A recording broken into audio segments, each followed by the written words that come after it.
Hello everyone, welcome back. In today's video, I'm going to show you how to enter trades on TradingView with Tradovate. So first of all, you need to come here on tradingview.com, then simply log into your account if you haven't already. Now over here, you just have to simply use the search bar, and here in the search bar, you need to simply search for MNQ, MES or NQ.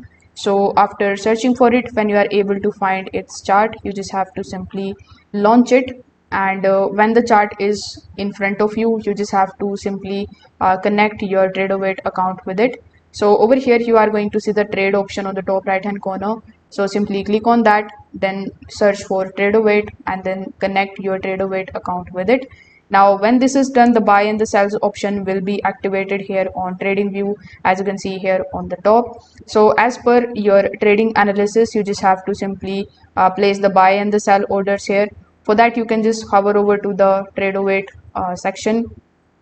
For that, you can hover over to the tools section, and over here you can choose whether you want to take the long position or the short position. So for example, let's say I want to take the short position from here, so I'm going to use this short tool, something like this.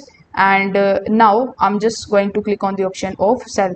Now over here you just have to simply click on the option of send, and on the market order your order is going to be placed. So now you are into this particular trade, as you can see it over here. So that's how you can basically place your trades, or you can enter into the trade. Now if you want to place the trade on the limit order, you need to simply add the quantity, and then you can decide whether you want to basically get into the trade with the help of the limit order. So that's how you can basically do it. If this video helped you out, make sure that you like this video and subscribe to the channel. Thanks for watching.